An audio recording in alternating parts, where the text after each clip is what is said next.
Last time we were talking about options, and we were talking about how the levered equity is a call option. You can think of it as a call option or a put option, but either way, the holder of the option is are the shareholders, and the people who are selling the option or writing the option are the debt holders.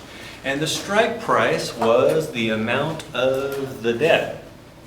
And if at the end, or the maturity of the debt, that's the expiration of this option, at the end, if the assets of the firm are worth more than the face value of the debt, then the shareholders will go ahead and pay off the debt. But what happens if the value of the assets are less than what is owed on them? What are they going to do? What are the shareholders going to do? They're just going to walk away, right? They're going to declare bankruptcy and let the debt holders have the assets.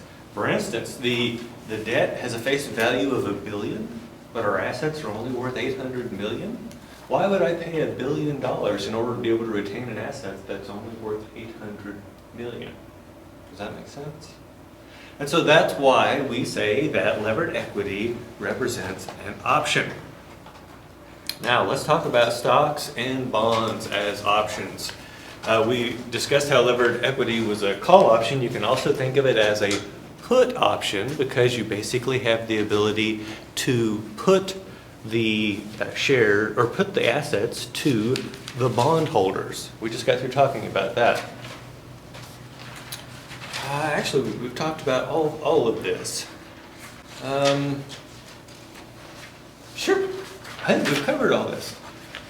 Does everyone understand how this can be a call option, meaning that you pay the strike price, which is the face value, or it could be a put option in that you are putting these assets to the bondholders and the assets are worth less than the face value. So a put option, if you get called out on that, you're definitely losing, right? Okay, so that's how we think of these as options. Now let's talk about, now that we know about how these different things are options, let's talk about the impact that that has on corporate decision making. By the way, let's talk about the things that make your value of your option go up. One of the big ones is the standard deviation of the returns on the underlying assets. Remember that from the Black-Scholes discussion. If we have more volatile underlying assets, we said the option is worth more. Does anyone remember why? Mr. Young. Okay, so there's a risk and return argument, but we said, particularly, I'm going to give you two assets here. We've got one doing this, and we've got one doing this. Which one of those is riskier? Yeah, this one over here, right? Which one of these is more likely to go above the strike price of a call option? The riskier one. Which one of these is more likely to go below the strike price on a put option? The riskier one. And so we see that options are always more valuable when the underlying asset is riskier. So would you say that when the standard deviation is higher? Yep. So, oh, for shame, he's late. So when it's more positive? Say again? When it's more positive? Well, standard deviation is always positive. Standard deviation is always positive. So standard deviation is just a measure of dispersion. And the higher that number is, the greater the dispersion of the returns on that asset, the riskier it is, the more likely it is to either go above the strike price on a call option or below the strike price on a put option. If you had something that was totally rock steady, would it even be worth buying an option on it? No, it's not going anywhere. Do you see options on treasury bills? No, not really worth it, right? Okay. Now that we've got that nailed down, let's talk about what happens, and we're going to discuss them in reverse order here. We're going to start with mergers and diversification, and then we're going to talk about capital budgeting. So we talked about in chapter 21 that one of the most commonly discussed rationales for mergers is to diversify. And we said that that was a bad thing. It's a bad thing, and I'm going to demonstrate to you how it's a bad thing through options here. So, if we diversify a portfolio, what happens to the overall risks of the portfolio? It goes down.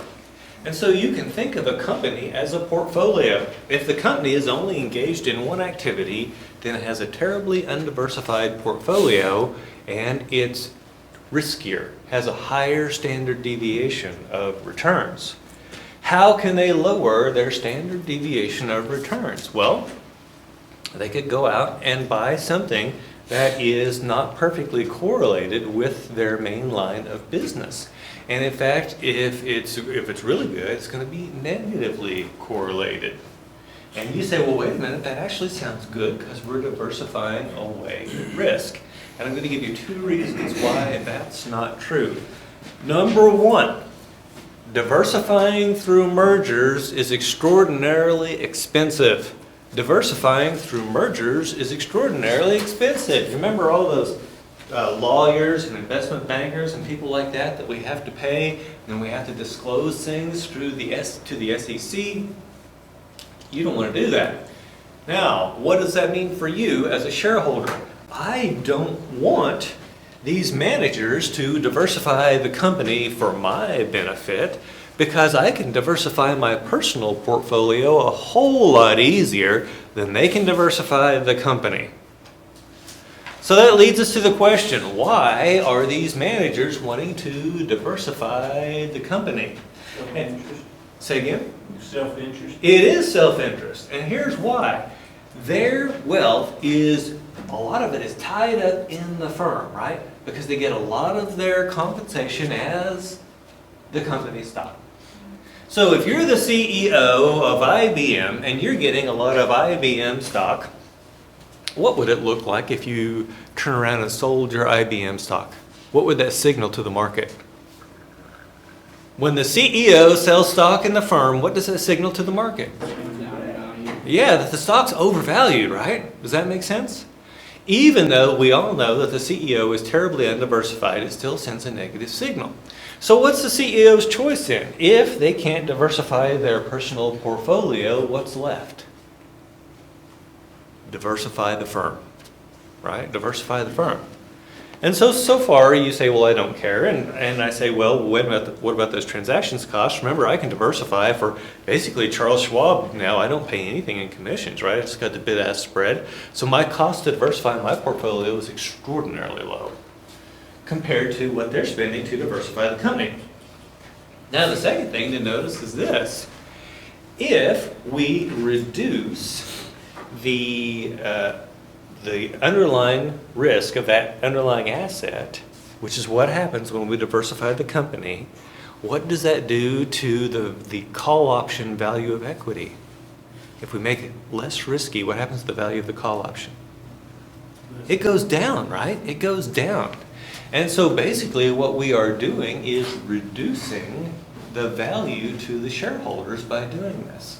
By reducing the risk of the underlying asset in an options model, we are lowering that call option that equity provides in a levered firm.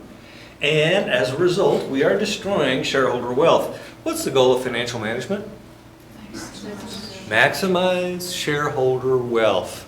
And we are destroying shareholder wealth. Are we good managers or bad managers for diversifying the firm?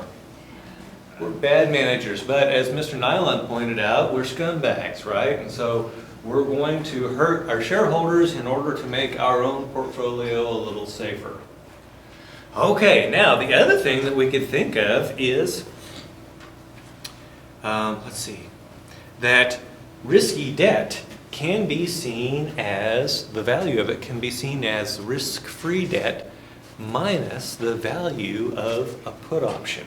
Risk-free debt minus the value of a put option.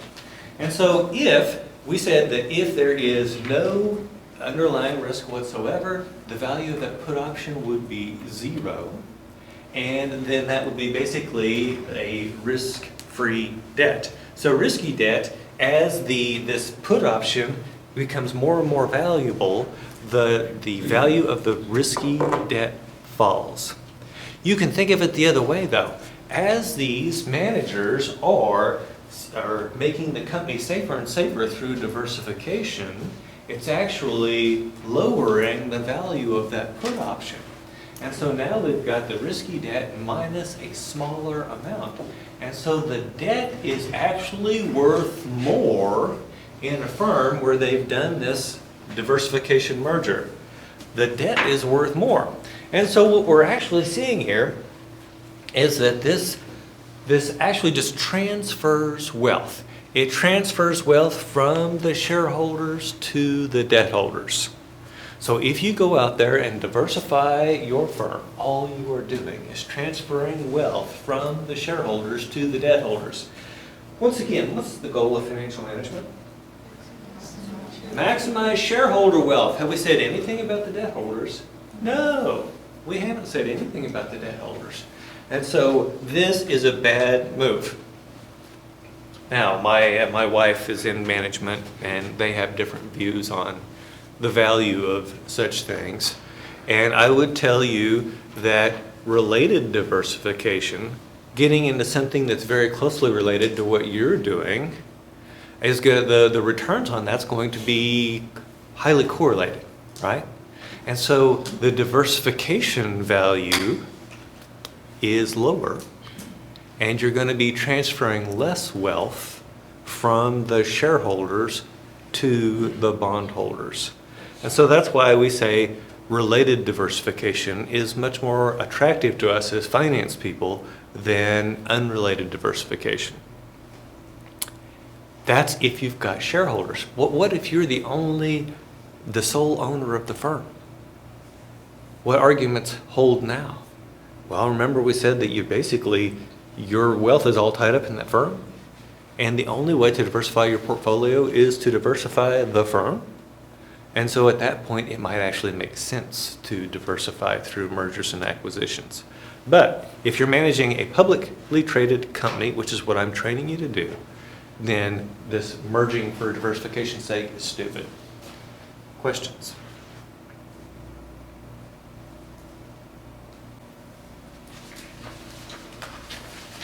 Okay, we've already said about transferring the wealth from the stockholders to the bondholders. We've mentioned that when you reduce the standard deviation of returns, which means the reduce of the risk, which happened as a result of diversifying the company, you are reducing the option value of the equity. And if the manager's goal is to maximize shareholder wealth, they're not going to be doing this.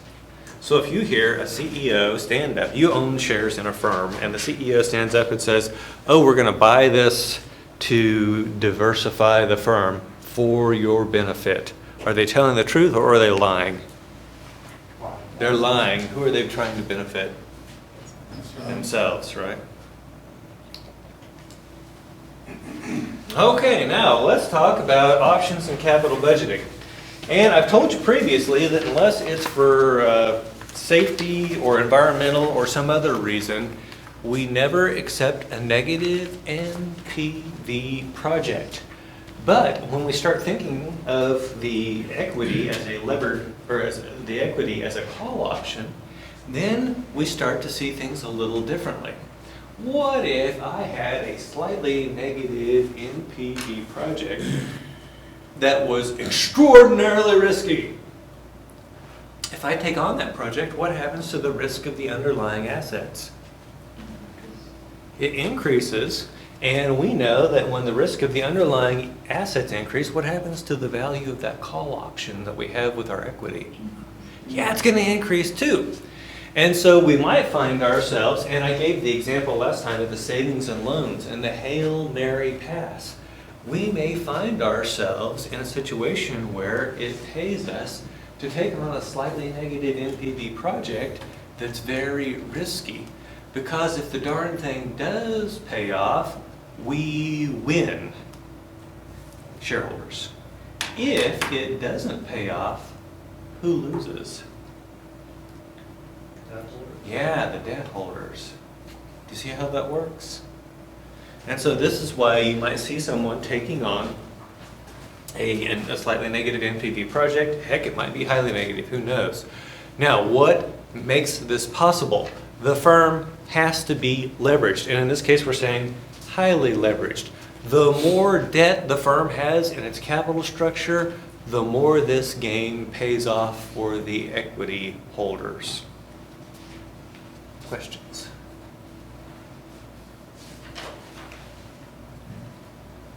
So let's talk about investments in real projects. When we looked at the Baldwin Company example, we only looked at their line of colorful bowling balls. But if they had that machinery set up, what else might that give them the option to do? Do you think the same machinery can make not colorful bowling balls? And they were not already in the bowling ball business. And so taking on that colorful bowling ball project also gives them the option to go into regular ass bowling balls. Does that make sense? Okay, so by doing that gives them the option. We did not consider the value of that option when we were doing that example. And a lot of times people don't even understand what those other options are. Let's give you some examples here. Have you guys ever seen the movie Saw? I need to update this with some newer stuff. I mean, we could use Paul Blart Mall Cop, right? Paul Blart Mall Cop, Part 1. Maybe it was a negative NPV project. I certainly hope it was. However, what did it give them the option to do? Make Paul Blart Mall Cop 2, right? And what did that give them the option to do? 3, right? And so we have to think about not only the value of this project by itself, but about what it gives us the option to do. So if you think back to the original Toyota Prius, you guys know what a Toyota Prius is, don't you? It's a terrible car. But if you think back to the original Toyota Prius, oh my goodness, that thing was ugly and it was slow and the gas mileage, well, better, wasn't all that great. And I looked at it and I'm like, damn, that is a negative NPV project. But here's what I didn't understand at the time. Developing that original ugly Prius gave Toyota the option to do the next Prius, which was much better, and maybe a positive NPV project on its own. But more importantly, it gave them experience in building hybrid powertrains. Hybrid powertrains have both an internal combustion engine and an electric component. How many of Toyota's cars today have hybrid options? Most. Yeah, most. And in fact, the standard Camry, if you just go out and say, give me your lowest end Camry, it's a hybrid, right? And so doing that first little ugly piece of crap Prius had maybe a negative NPV on its own, but when you thought of the option value of what it allowed Toyota to do down the road, then it made sense to do it. It became a positive NPV project. Now, we just talked about the Saw movies and about Paul Blart. Let's talk about Lord of the Rings. Have you guys seen the 3 Lord of the Rings movies? Do you know why there's no option story to be told for the 3 Lord of the Rings movies? They all did well. Well, they all did well, but that's not a disqualifier. Because it ends. No. Because it's based on books, so they're going to do one of that. No. Because there are lots of things that they do based on books, and you're like, oh, I wish you'd do more. Right? By the way, Fallout Season 2 has been picked up. Sweet. Okay. Great show if you haven't watched it. Okay, how about this? All 3 of those movies were filmed at the same time. all three of those movies were filmed at the same time. So it's not like when you filmed number one, it gave you the option to do number two. You were already doing number two and number three. Does that make sense? And so that's, by the way, do you think that's a rare thing to be done? It's hugely rare. And what does that mean? It's risky, right? So there kind of had to be a huge risk-reward thing there, was there? Oh yeah, they made tons and tons of money off that. Plus New Zealand is now a popular tourist destination. Okay, so we could say the same thing about the Apple iPhone, and we could say about how the iPhone gave them the option to do, of course, the later iPhones. I think the latest one is going to be 16. And what about the iPad? Well, that was another option that doing the iPhone gave them. Let's just make this thing larger. Does that make sense? Okay. That is the end of our discussion on options. Any questions? What's the difference between payoff and profit from an option? The difference between the profit and the premium you pay. Yeah, so think about the payoff. If I am the holder of the option, it's the payoff minus the premium, right? Profit, if I am the writer of the option, it's the premium minus the payoff. Does that make sense? These are hard things for people to wrap their heads around, so don't feel bad if you have to think about them more than once to get them to stick. Okay, I think now we are ready to start talking about your exam 3 practice. Any questions that you want to see other than the ones that are already up here? 9 and 18. 9 and 18.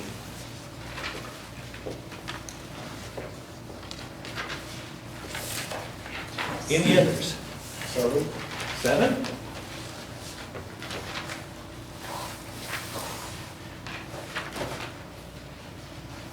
Okay, let's start with that. And if you've got more, we can look at them next time.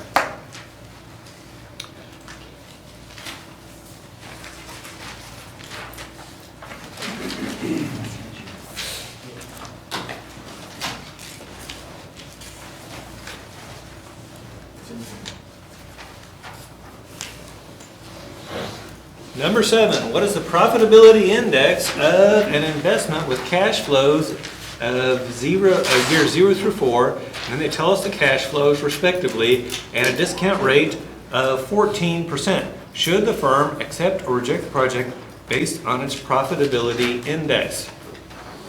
Okay, remember we said that profitability index is equal to 1 plus the NPV divided by the initial investment. But we said this thing is positive. This thing is positive.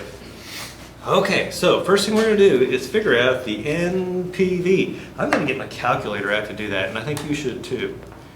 CF, second, clear work. What do I put in for CF0? 440 negative. Enter. Got to hit enter or it doesn't work. By the way, did I hit clear? I want to clear that out. Okay, 440 negative. Enter. Arrow down. What's C? 0, 1. 120. Enter. Arrow down. Arrow down. What's C0, 2? 140. Enter. Arrow down, arrow down. What's C0, 3? 155. Enter. Arrow down, arrow down. What's C0, 4? 180. Then I just hit enter and I'm good to go. How do I find the NPV?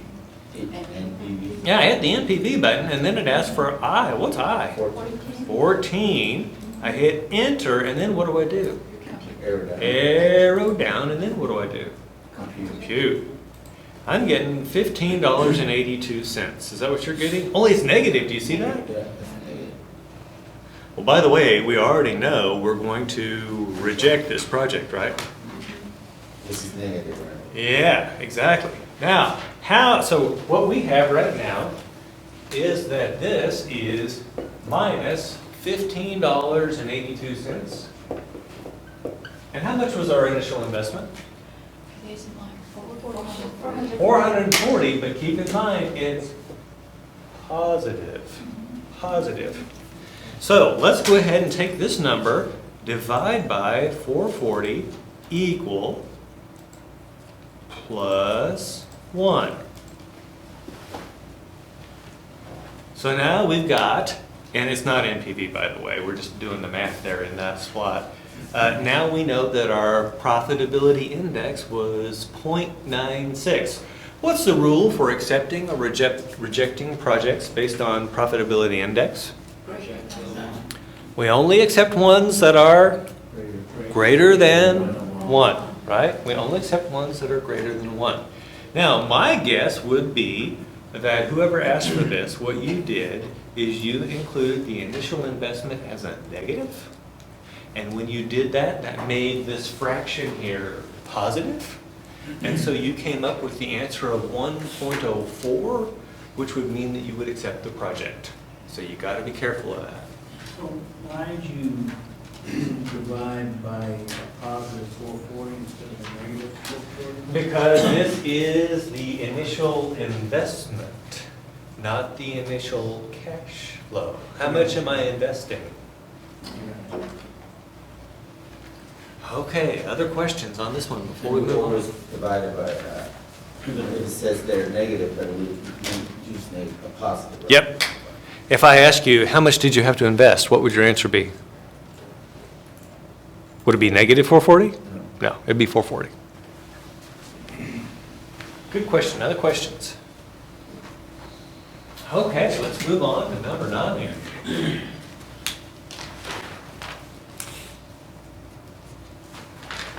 Compute the IRR statistic for Project X and note whether the firm should accept or reject the project with cash flows as shown if the appropriate cost of capital is 10%. So here we go. I'm going to say CF second. Work. What should my CF0 be? Yeah, 100, negative, enter, arrow down. What is C01? 100, negative, enter, arrow down, arrow down. What's C02? 0. 0. Sometimes people think, oh, well, I could just skip it because it was 0. Wrong, because of the time thing, right? Arrow down, arrow down. What's C03? 150. Enter, arrow down, arrow down. What's C04? 100. Enter, arrow down, arrow down. What's C05? 25. Enter. Now, what button should I hit next? IRR. And there it is. Yeah, it says IRR is 0. Is that correct? No, what do I got to do? Compute. And when I do, it comes out to be 11.06%. So we know it's going to be one of those two bottom ones, accept or reject. Accept. Why are we accepting?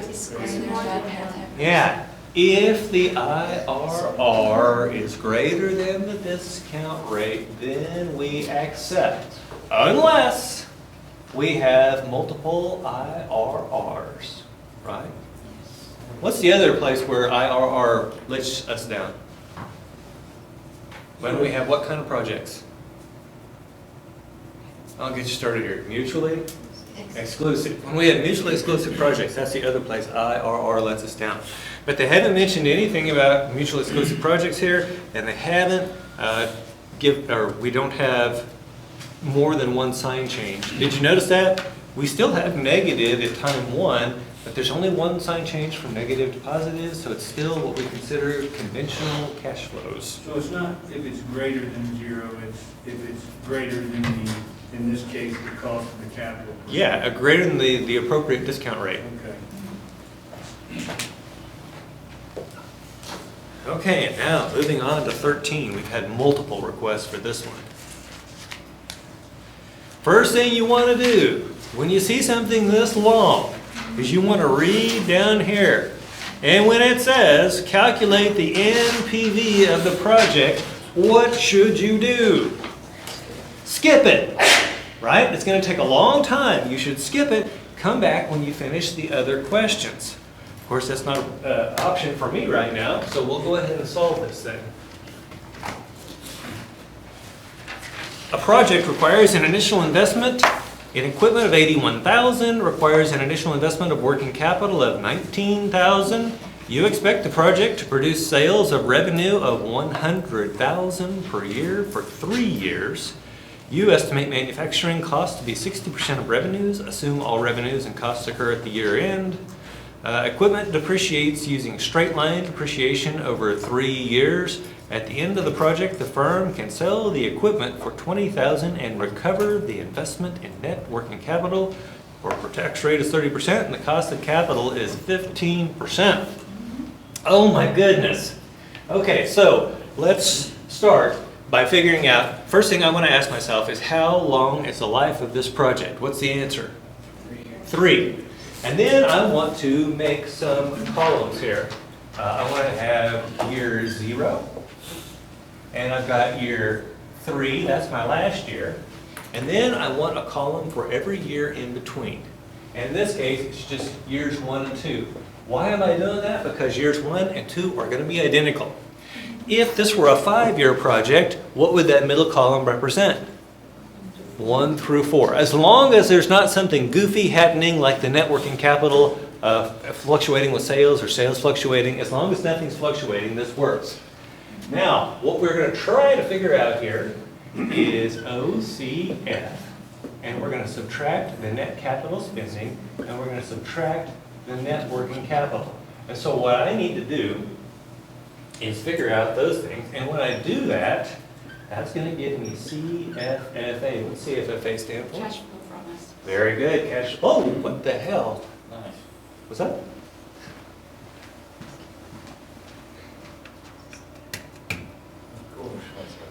All right, don't fall asleep. Huh. Well, that really sucks. I have no idea what to do about that, but we will move on. Okay. So let's talk about, first of all, there are some easy things we can knock out here. What is going to be our operating cash flow at time 0? 0. Yeah, it's always 0, right? What's going to be our net capital spending for years 1 and 2? It is. Yeah, it's not going to be anything, right? And then we've got our change in net working capital for years 1 and 2. Yeah, it's going to be 0 also. Oh, thank you. Okay, so we've already got a lot of this knocked out. Now, they tell us the change in net working capital. How much do we have to invest at time 0? 19,000? And what does that mean for over here? Yeah, minus 19,000.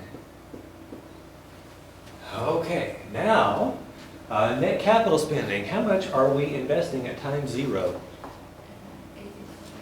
81,000. And they tell us we could sell this thing for 20,000 here. Is that what I plug in here? Salvage value. Yeah, it's the after-tax salvage value. So ATSV is equal to the market value minus the tax rate times the market value minus the book value. And here they tell us the market value is how much? 20,000 minus, what's our tax rate? 30%? Is that right? Multiplied by 20,000 minus 0. How did we know it was going to be 0? Straight line. Yeah, we straight line depreciated it to 0 over the life of the project. Is the book value always going to be 0 at the end? Maybe not. We don't know. So that's why we go ahead and write all this out. In the end, when I look at this, I think this is going to turn out to be 14,000 bucks. Does that sound right? Okay. If money into the project over here was positive, what does that mean for the sign of this after-tax salvage value? It's got to be negative. Oh, whew. Now we only have one thing left to calculate, we need to find our OCF. OCF is equal to EBIT plus what? Plus depreciation minus what? Taxes. This is where it's going to get hairy, and we're going to have to do some accounting.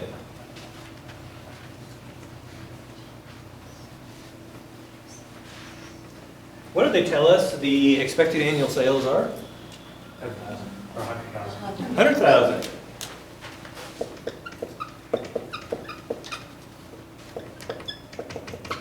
And how much do they tell us that is going to be our cost? 60%. Would you believe me if I told you that that was $60,000? Some people don't get that. I get it. Okay, so there's our costs are 60,000, and now there's something else that we're going to have to subtract. What are we going to have to subtract? Yeah, depreciation. Now, what do they tell us about depreciation? They tell us that we are straight line depreciating this thing over how many years?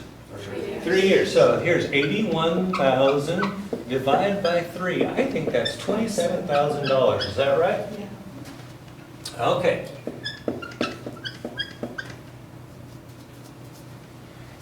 And keep in mind, we never include interest when we're doing capital budgeting analysis, so we're not going to do it here. So if I want my EBIT, all I have to do is take 100 minus 60,000 minus 27,000. I think that's $13,000. Is that correct? Okay.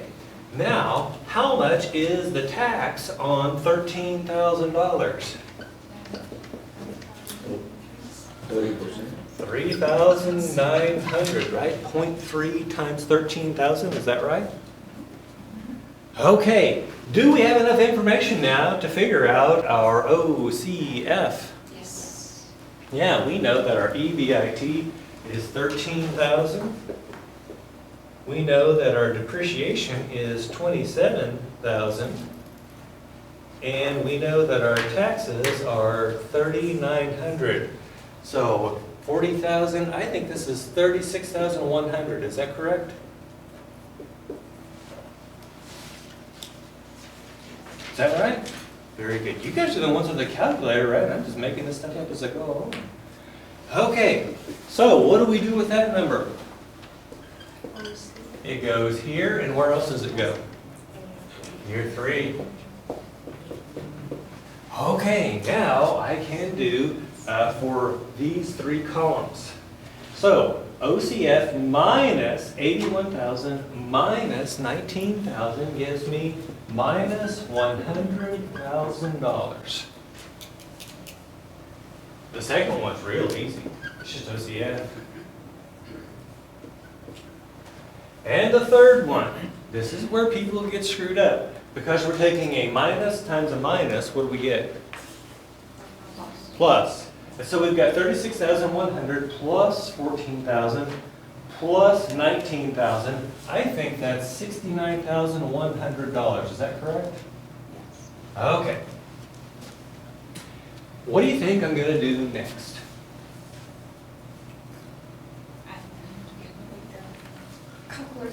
Yeah, I got to get out my calculator. And I'm going to say CF, second, clear work. By the way, we had 5 cash flows in there previously. If we didn't clear the calculator out, cash flows 4 and 5 would be hanging out there just waiting to beat us up, right? We don't want that. So CF0 is equal to 100,000, negative, enter, arrow down. What is C01? 36. Yeah, 36,100. Enter. What is F01? 2, because that happens 2 years in a row. Enter, arrow down. What is C02? 69. Yeah, 69,100. Enter. What button should I hit next? NPV. And what should I put in for I? 15. Enter. Arrow down. Compute.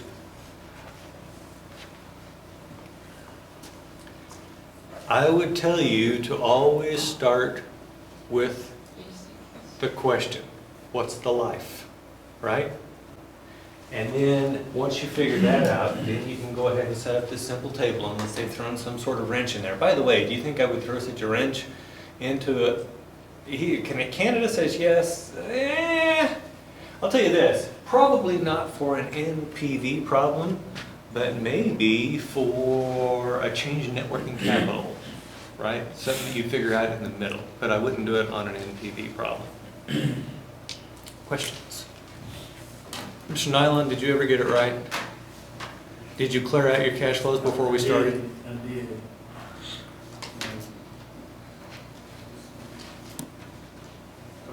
Got it now? Yeah, I must have put in the wrong number somewhere.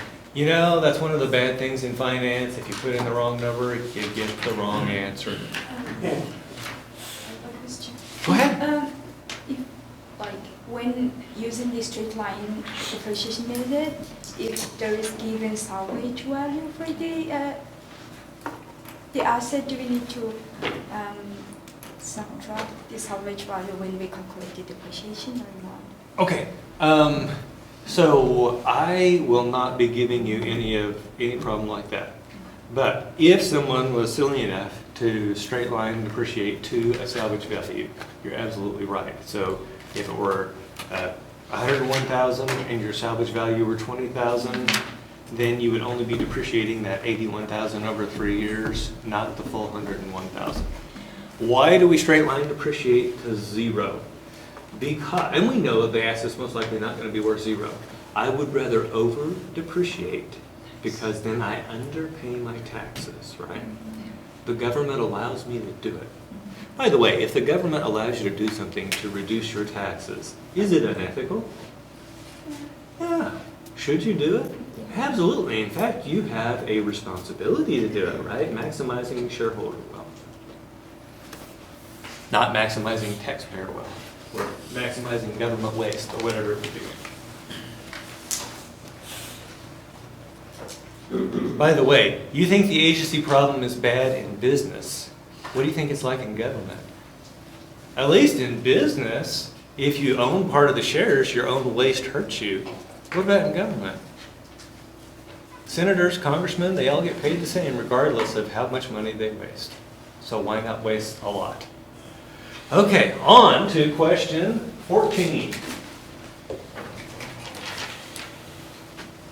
You are trying to pick the least expensive machine for your company. Oh my goodness, what does this sound like? What kind of a problem?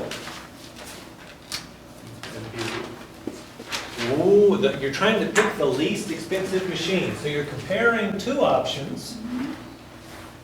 This is toward the end of chapter 8, where we were looking at, I'll bet they're going to have different lives, right? Expected life of 3 years and expected life of 4 years. So this is looking at projects of different lives.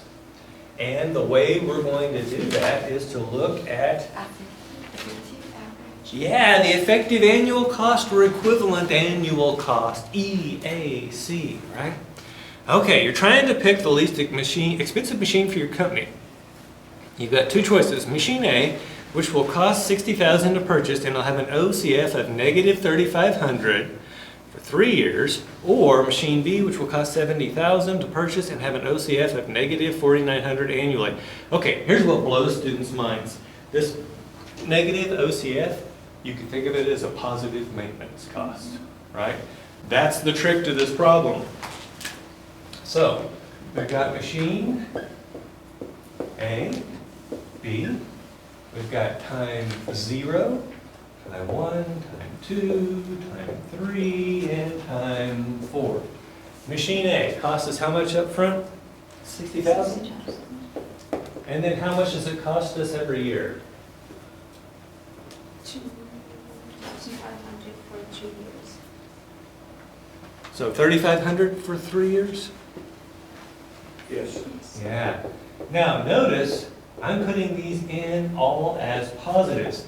These are all cash flows in the same direction because when this money, when we spent it, that was a cash flow out of our hands. This is also a cash flow out of our hands. So we just make them all the same sign. Now, what about machine B? How much does it cost? 70,000. 70,000. And how much is its annual cost? 4,900. Yeah. Yeah, for 4 years.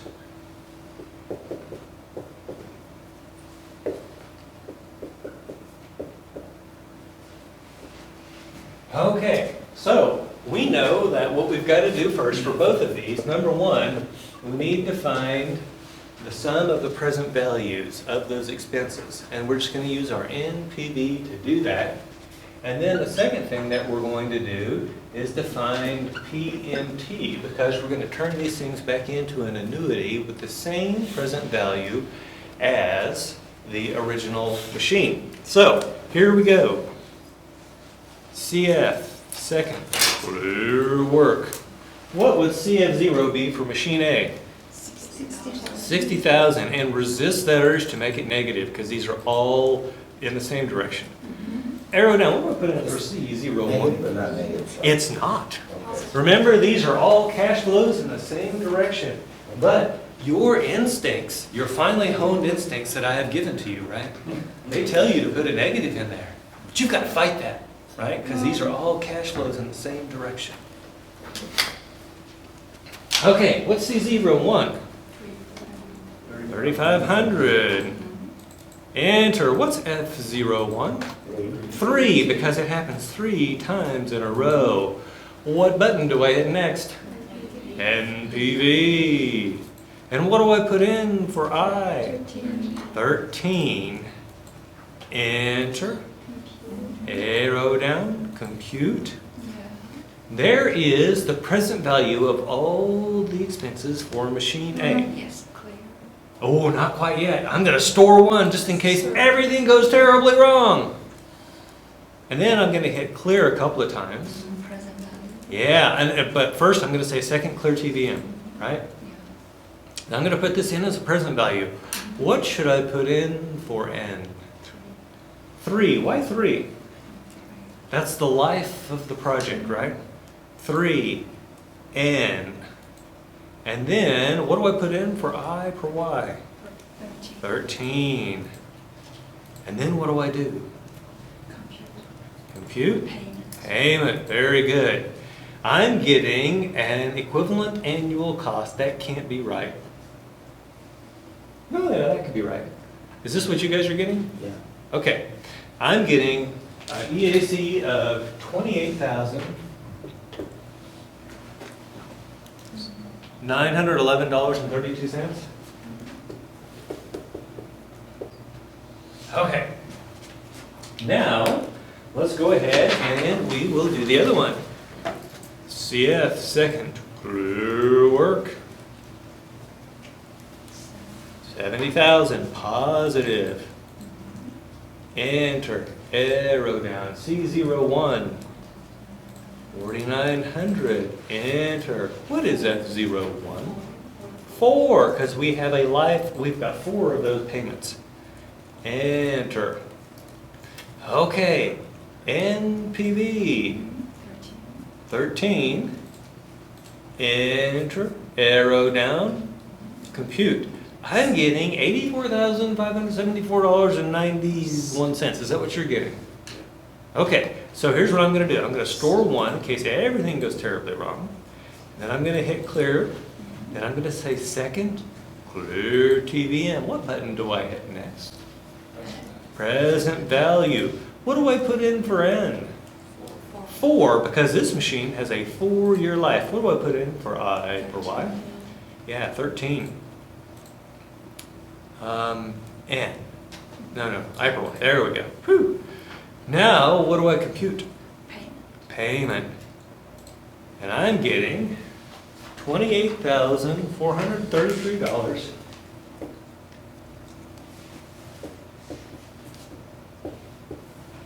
And the cents really don't matter because we already know our answer. Which one of these machines would you choose? Yeah, B. Why? Less cost. Yeah, it costs less, right? The equivalent annual cost is lower. You always want the lower equivalent annual cost. And if you can't remember that, Just trust your greedy little heart. If I see two things that will do the same thing for me and one of them costs less, which one do I buy? The cheaper one. Okay, any other questions on this question? You are considering the purchase of two machines required in your production process. Okay, so these are it's basically the same kind of question, only this time they actually ask you for the numbers. So, let's see, what are the years on these things? 3 years and 2 years. So here's what we're going to do.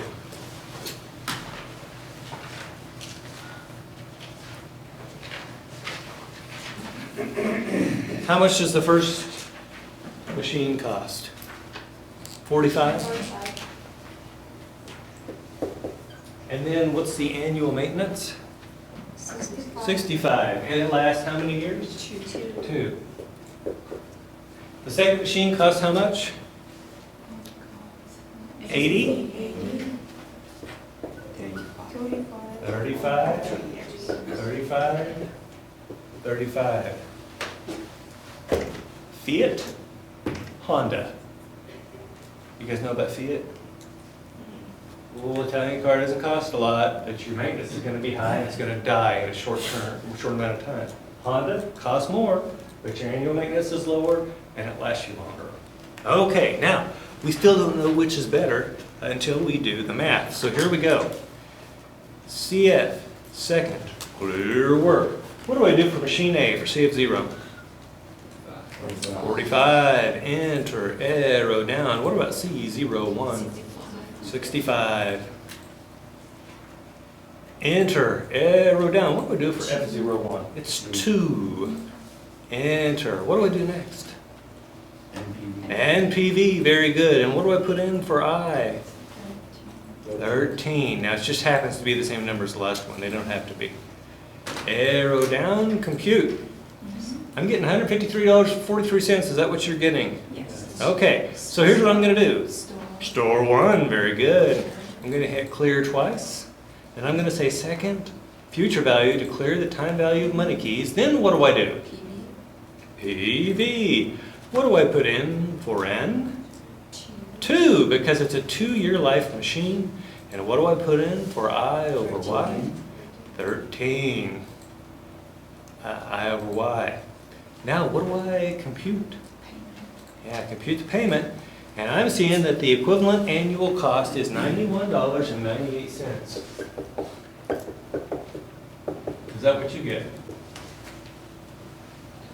Okay. Now, let's do the other one. CF, second. Clear work. What should I put in for CF0 for machine B? 80. Very good. Enter. Arrow down. What about C01? 35. Enter. Arrow down. What about F01? 3. Enter. What button should I hit next? NPV. And what should I put in for I? 13. Enter. Arrow down. Compute. What do I do next? Store 1, just in case everything goes horribly wrong. Hit clear twice. Second, future value to clear the time value of money keys. What do I do next? PV, present value. What do I put in for N? 3, because this thing has a 3-year life. And what do I put in for I per Y? 13. And what do I compute? Payment. I'm getting $68.88.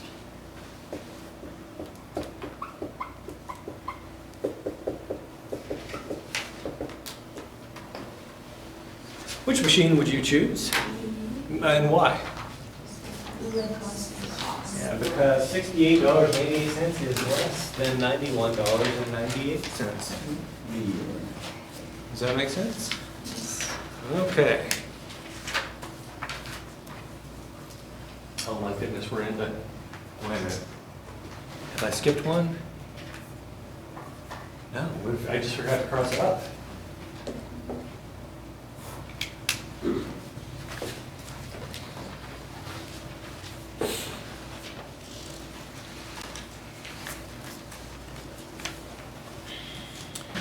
you are considered, oh no, wait, that's the last one we did. Here we go. The following data for a merger is given. We've got firm A, we've got firm B, and then we've got firm AB. One thing you need to be careful about here, read that last line. The total value of firm AB represents the total value in a stock acquisition where all the value remains in the firm. In other words, this value AB that we're given is the standalone value of A plus the standalone value of B plus the incremental value. All the value stays in the firm. Okay. They're telling us that firm A has proposed to acquire firm B at a price of $20 per share. Calculate the NPV of the merger. Whew. Okay. Now let's walk through how we're going to get there. We need to figure out VB star, which is the standalone value of B. B is a target, isn't it? Yeah. Plus what? Yeah, the incremental value. And then we're going to say that the NPV is equal to VB star minus the cost to A to acquire B. Okay, so we need to start doing some math here. Do we know this? Yes. Yeah, they give this to us. Can we calculate this and this? Yeah, and so that's how we're going to figure delta V. So let's go ahead and put those numbers in here. This is 11,200. How do I get the value of A? Standalone. Price per share times the shares. Yeah, price per share times the shares, which I think is 100 times 100. Is that right? Plus, what's the standalone value of B? Is it 10 times 40? Yes. And then that's plus the delta V. Now let's go ahead and do our math out here. 100 times 100. I think that is 10,000. Does that sound right to you? And I think this one is 400. Is that right? If I take 11,200 minus 10,000, that's 1,200, minus 400, I think delta V is 800 bucks. Is that right? Yeah, so delta V is equal to 800 bucks. You can check my work later, or I guess we'll find out here in a minute. Okay, now VB star is equal to VB plus delta V. We said the standalone value of B was 400, and delta V was how much? 800. 800. And so VB star is 1,200. So now we can figure out NPV, because we know VB star is 1,200. And now we need to figure out the cost to A to acquire B. How much are they paying for every share of firm B stock? $20. 20. And how many shares are outstanding? 40. And so it's going to be minus 20 times 40, which I believe is 800. Is that right? And so the NPV is going to be 400. Does that make sense? Now, how many steps did we have to go through? Quite a few, right? And I could have gone one further and said, what's the new share price? And you know, you could have all sorts of fun with this. We're not going to do that. If it comes up in another question, we'll do it then. Now we are on to number 18. The cost of capital of firm A is 12.2% compared to 17.1% for firm B. Oh, by the way, where should you always start on these? Start at the end, right? Which of these rates is the most appropriate to use as a discount rate when analyzing the acquisition of firm B by firm A? Do you guys remember a story I told you about buying a Scottish oil field firm when I worked at Halliburton? And they were incredibly risky. And so their assets were incredibly risky. And when we went to buy those people, instead of using our discount rate, whose discount rate should we have used? Theirs, right? We should have used their cost of capital. So basically, all we're looking for here is the target firm's cost of capital. And as we read these numbers, we're going to ask ourselves the question, is that the target firm's cost of capital? The cost of capital at firm A is 12.2%. Is that the target's cost of capital? No, that's the bidder's cost of capital. Compared to 17.1% for firm B. Whew. Is that the cost of capital for the target? Yeah. Is that the correct answer? Yeah. Do I need to read any further? No. Now, students hate this. They say, why do you give me more information than I need? And my response to you is, in the real world, the situation is actually worse because you have less information than you need. And so what does that mean you end up doing? If I can avoid this, I would love to, right?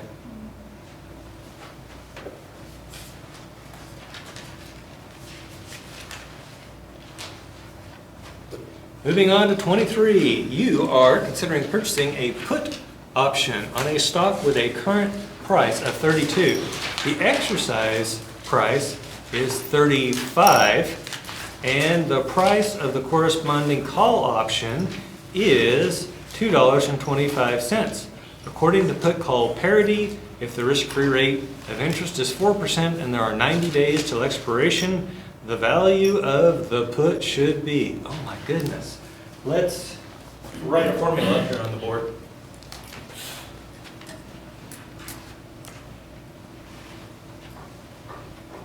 And you tell me if I get the formula right by looking at your chapter 17 slides under put-call parity. Here we go. I think it is P sub 0 plus S sub 0 equals C sub 0 plus E divided by 1 plus R to the T. Is that correct? Yes. Okay. Now, what are they asking us to calculate? They're asking us to calculate put. So I need to rearrange this by subtracting S sub 0 from both sides. P sub 0 is equal to C sub 0 plus E divided by 1 plus R to the T minus S sub 0. Are you with me so far? Okay, now they're telling us that the call option is $2.25. That's the premium. And what is the exercise price? 35. 35 divided by, what's the risk-free rate? 4%. 1.04. And they're telling us it's 90 days. What portion of a year is 90 days? Well, 25%. you know, it depends on whoever wrote the question. Thankfully, it's multiple choice, right? Because you'll find some a-holes in finance who will say there are 360 days in a year. And why do they do that? Because it makes the math easier. Back when we used a quill, that made sense. What about now? Calculator doesn't care, right? Okay, so I'm going to go ahead and put it in there as 365. And if you really wanted to be nasty, you could say 0.25 because the average, yeah, anyway. Okay, then minus, what's the stock price? 32. Okay, so here's the way I'm going to approach this. Where is the most difficult math in all of this? Right there, isn't it? Okay, so I'm going to start down. In fact, I'm going to start on the bottom. And I'm going to say 1.04. Y to the x. You guys see y to the x? It's above the 9. Yeah. Then I'm going to open parentheses. 90 divide by 365, close parentheses, equal. So there is my bottom piece. And it kind of makes sense because that's close to being 1% for a quarter. Does that make sense? Okay, now keep in mind though that that number's on the bottom. There are two ways we can go about this. We could either store this number, then type in 35 and divide by recall, which is what most of you are going to do. Or we could just hit the 1 over the X button and multiply by 35. Do you see if I hit the 1 over the X button, it just throws that down to the bottom?